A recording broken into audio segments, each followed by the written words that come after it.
के शामली से गिरफ्तार मोहम्मद सलीम अहमद उर्फ हाजी सलीम और कफील को लेकर एनआईए की टीम अब पटना पहुंच चुकी है और थोड़ी ही देर में दोनों आरोपियों को कोर्ट में पेश किया जाएगा। न्यूज 18 के चंद्रमोहन कुमार की खबर है कि एक दिन पहले ही यूपी के शामली से सलीम और कफील को गिरफ्तार किया गया। सूत्रों के मुताबिक जांच में पता चला है कि दोनों ही दरभंगा धमाके के मुख्य साजिशकर्ता थे। एनआईए कोर्ट से दोनों आरोपियों को रिमांड पर लेने की भी मांग करेगी।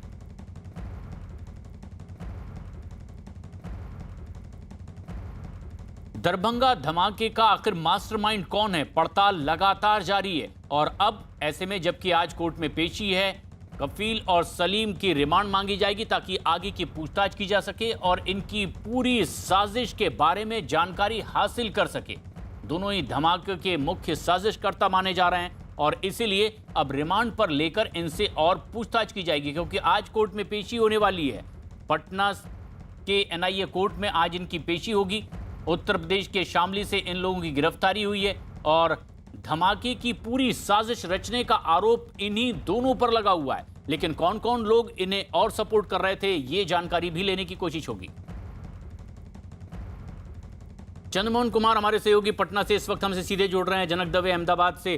चंद्रमोहन, इस पूरे मामले में क्या और ताजा अपडेट इस वक्त की? बिल्कुल, देखिए हम सीधी तस्वीर आपको दिखाते हैं। ये बिहार एटीएस जो पटना में है इसका हेडक्वार्टर है और यहाँ पर अभी दोनों को, सलीम और कफील को लाया गया है, जो दोनों अंदर में मौजूद हैं और पहले उनका यहाँ पर मेडिकल जांच होगा और फिर उसके बाद पेपर तैयार करने के बाद यहाँ से एनआईए कोर्ट ले जाया जाएगा। तस्वीरों में भी आप साफ तौर पर देख सकते हैं जो एटीएस के कमांडो हैं वो यहाँ पर मौजूद हैं और एटीएस का ये हेडक्वार्टर है। अभी से थोड़ी देर पहले एयरपोर्ट पर दोनों सलीम और कफील पहुँचे थे और उसके बाद भारी सुरक्षा के बीच यहाँ पर दोनों को लाकर रखा गया है। तो वहीं जो हैदराबाद से गिरफ्तार हुए थे इमरान और नासिर, उनको भी आज एनआईए रिमांड पर ले रही है और अब से थोड़ी देर पहले वो भी इसी एटीएस ऑफिस में पहुंचे हैं जहां पर चारों को रखा गया है। तो दो को कोर्ट में पेशी हो चुकी है, नासिर और इमरान की, जिनको आज से एनआईए रिमांड पर लेकर पूछताछ करेगी। तो वहीं सलीम और कफील को यहाँ पर एटीएस की टीम लेकर पहुँची है और अब से थोड़ी देर बाद यहाँ से इनको कोर्ट में पेश किया जाएगा, जिसके बाद एनआईए के जो वकील हैं वो रिमांड की डिमांड करेंगे। तो ऐसे में जब चारों से पूछताछ होगी तो माना जा रहा है कि और कई अहम खुलासे इस ब्लास्ट में हो सकते हैं। और सबसे बड़ी बात यह है कि एक शख्स की तलाश और है। जब दरभंगा स्टेशन पर प्लेटफॉर्म नंबर 1 पर धमाका हुआ था, उस वक्त एक शख्स वहां पर सीसीटीवी में देखा गया था जो तकरीबन 12 मिनट तक लगातार फ़ोन पर बात करते रहा और कभी बाहर निकलता था तो कभी स्टेशन के अंदर आता था, कभी जहां पर ब्लास्ट हुआ था वहां पर जाता था।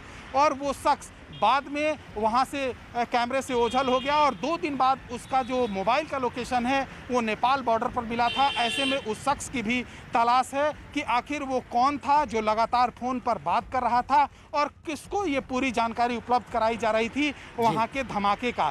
तो अब 4 लोगों की गिरफ्तारी हो चुकी है जिनसे अब आगे पूछताछ होगी। तो वहीं एक शख्स की और तलाश है जिनकी गिरफ्तारी के बाद कई और अहम खुलासे हो सकते हैं। चंद्रमोहन, लेकिन इमरान और नासिर, 2 लोगों से क्या आज आगे की पूछताछ होगी और वो किस मकसद से? बिल्कुल, देखिए इमरान और नासिर जिनको हैदराबाद से गिरफ्तार किया गया था, उनको कल पटना लाया गया और कोर्ट में पेशी हुई और फिर उसके बाद बेउर जेल भेज दिया गया था। और अब से थोड़ी देर पहले इमरान और नासिर को भी यहाँ पर एटीएस के हेडक्वार्टर में लाया गया है और उनसे एनआईए पूछताछ करेगी। अगले 7 दिन का रिमांड मिला है। तो इस दौरान जो एनआईए की टीम है उसको एटीएस, बिहार एटीएस पूरी तरह से सहयोग कर रही है और उनको जहां जहां ज़रूरत पड़ रही है वहां वहां उनको पूछताछ के लिए ले जाया जाएगा। तो ऐसे में माना जा रहा है कि जो मास्टरमाइंड है इस पूरे धमाके का वो सलीम है और सलीम को आज उत्तर प्रदेश के शामली से गिरफ्तार कर जब यहाँ पर लाया गया है तो अब उनकी पेशी होगी और पेशी के बाद उनके भी रिमांड का डिमांड किया जाएगा। तो माना जा रहा है कि इन चारों से पूछताछ में कई अहम खुलासे हो सकते हैं। लेकिन नासिर और सलीम, जिनको कल दोनों को कोर्ट में पेश किया गया था, उनको आज से एनआईए रिमांड पर लेकर और अब पूछताछ करेगी, जिसमें कई अहम खुलासे हो सकते हैं कि चंद्रमोहन, हम देख पा रहे हैं कि आपके पीछे यहाँ कुछ हलचल तेज हो चुकी है। आपके पीछे क्या इस वक्त वहां हो रहा है, क्या ताजा अपडेट?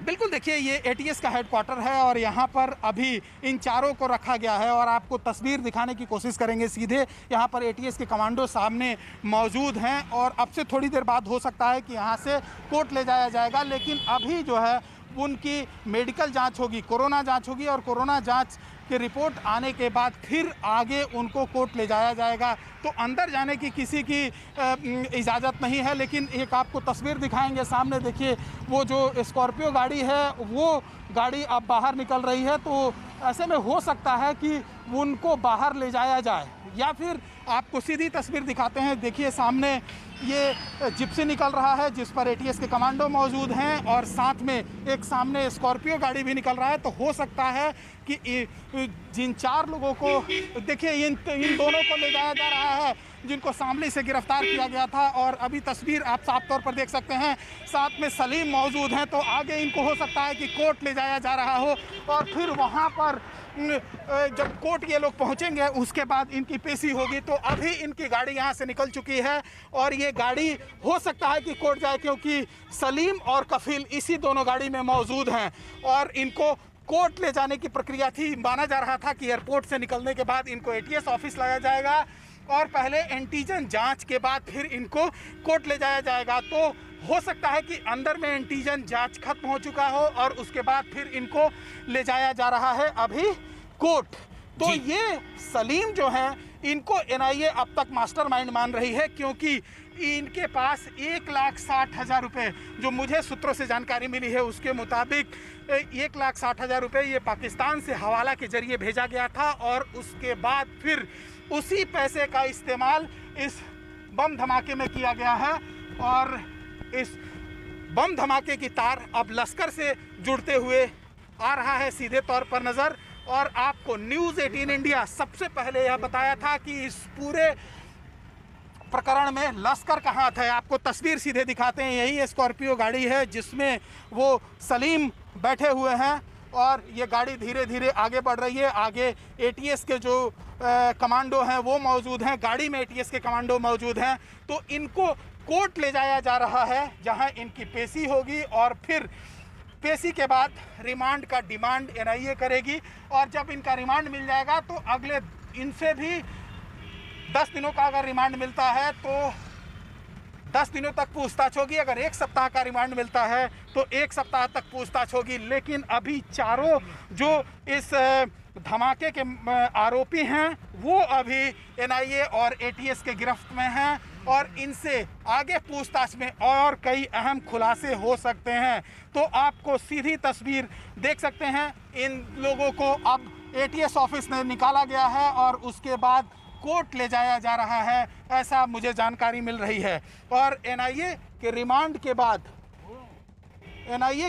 के बाद फिर आगे जब इनसे पूछताछ होगी तो कई अहम खुलासे हो सकते हैं, क्योंकि साफ तौर पर माना जा रहा है कि जिस तरह से इस पूरे साजिश पूरी रची गई थी, जब सिकंदराबाद स्टेशन से जब यह पार्सल चला था, जब इस स्पेशल ट्रेन सिकंदराबाद से दरभंगा के लिए चली थी, उस समय पार्सल बुक किया गया था और नासिर और इमरान ये दोनों सीसीटीवी फुटेज में वहां पर देखे गए थे। और ऐसे में जो उस पर नंबर मौजूद था, जो उस पर मोबाइल नंबर पार्सल पे मौजूद था, उस नंबर को जब खंगाला गया तो उसके बाद यह एनआईए को पता चला, एटीएस को पता चला कि शामली के कायराना इलाके के रहने वाले यही सलीम और कफील हैं जो इस मामले में शामिल थे। और जब इनको हिरासत में लेकर पूछताछ की गई तो फिर इमरान और नासिर की बात सामने आई थी, जिसको एनआईए ने गिरफ्तार किया था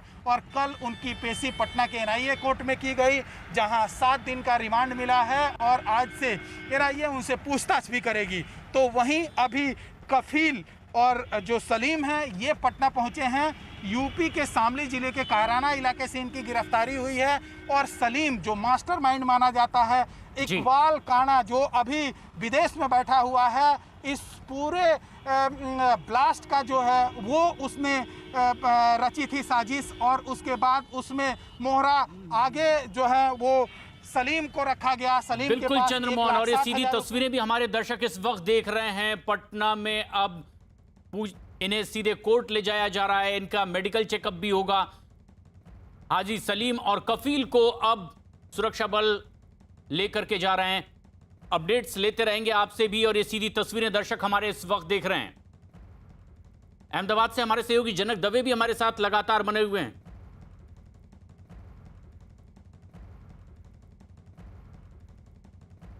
ये सीधी तस्वीरें ऐसे में जबकि बिहार के दरभंगा रेलवे स्टेशन में हुए पार्सल ब्लास्ट के मामले में तफ्तीश लगातार जारी है। दो अहम किरदारों की गिरफ्तारी, हाजी सलीम और कफील की यह गिरफ्तारी, कल ही इन्हें पकड़ा गया है और आज अब इन्हें पेश किया जाएगा, और उससे पहले उनका मेडिकल भी।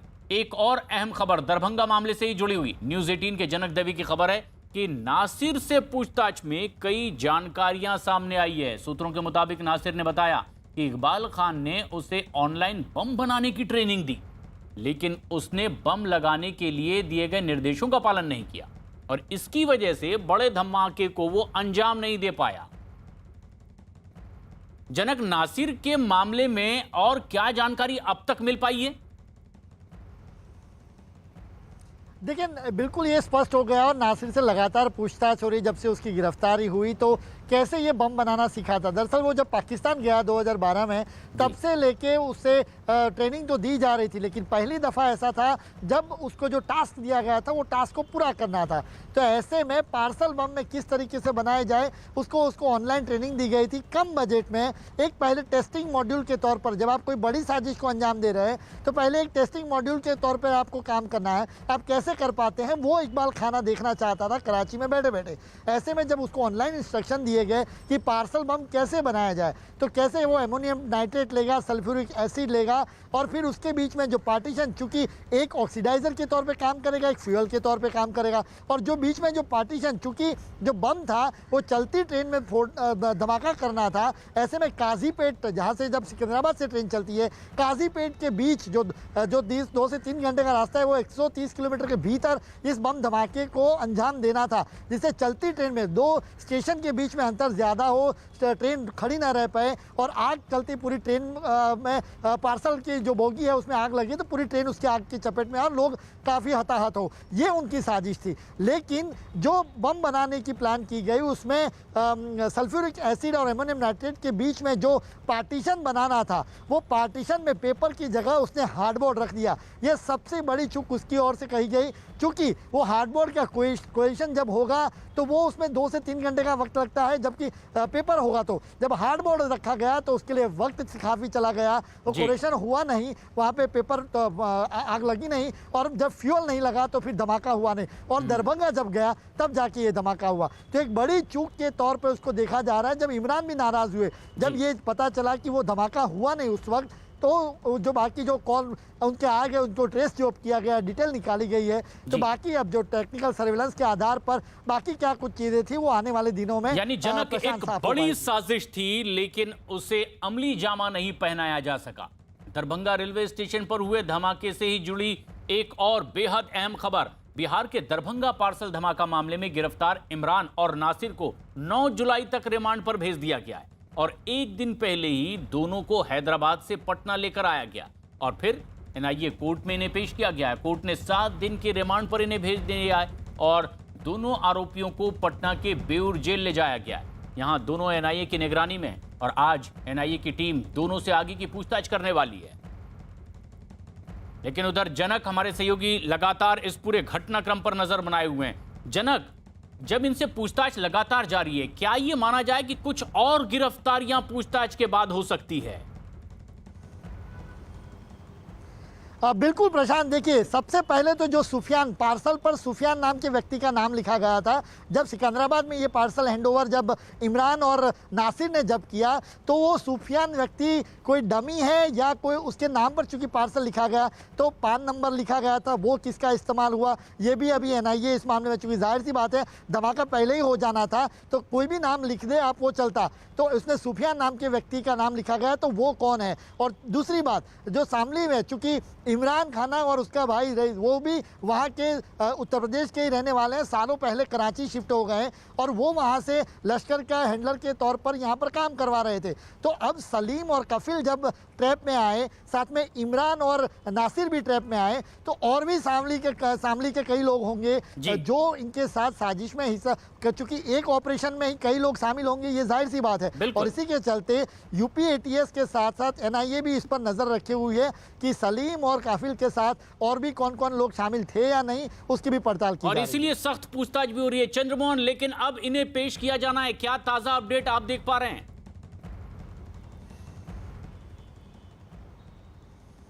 यहाँ पर गार्डिनर रोड हॉस्पिटल है जहाँ पर इनका कोरोना जांच होगा और उसके बाद कोर्ट ले जाया जाएगा।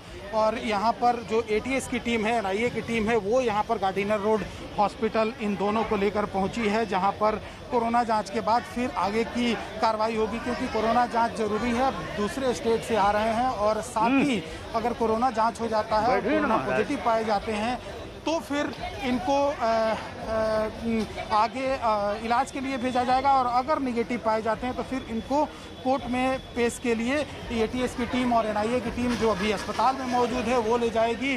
तो कल भी जो इमरान और नासिर जब पहुंचे थे यहाँ पर तो पहले उनका एंटीजन टेस्ट हुआ और फिर उसके बाद उनको कोर्ट ले जाया गया और अभी ये कफील और सलीम जो पहुंचे हैं पटना एयरपोर्ट पर, तो पहले उनको एटीएस ऑफिस ले जाया गया, फिर एटीएस ऑफिस से एटीएस के जो कमांडो हैं वो अधिकारी और एनआईए के जो जवान हैं वो एनआईए के जो अधिकारी हैं वो साथ में मौजूद हैं। वो यहाँ पर गार्डिनर रोड हॉस्पिटल लेकर इनको पहुंचे हैं, जहाँ पर इनका कोरोना जांच हो रहा है और जांच के बाद फिर यहाँ से एटीएस ऑफिस जाएंगे और एटीएस ऑफिस से फिर इनको कोर्ट ले जाया जाएगा। एटीएस ऑफिस में अभी जो पेपर है उसकी तैयारी की जा रही है, ताकि जब वहाँ पर कोर्ट में पेशी के लिए पहुंचे उस समय किसी तरह के पेपर की अगर जरूरत हो तो परेशानी ना हो। तो अभी गार्डिनर रोड हॉस्पिटल में ये दोनों सलीम और कफील मौजूद है, जहाँ और पर इनकी मेडिकल जांच पड़ताल हो रही है और इसके बाद आगे की कार्रवाई होगी, कोर्ट में इन्हें पेश किया जाएगा। लेकिन दरभंगा में हुए पार्सल धमाके के बाद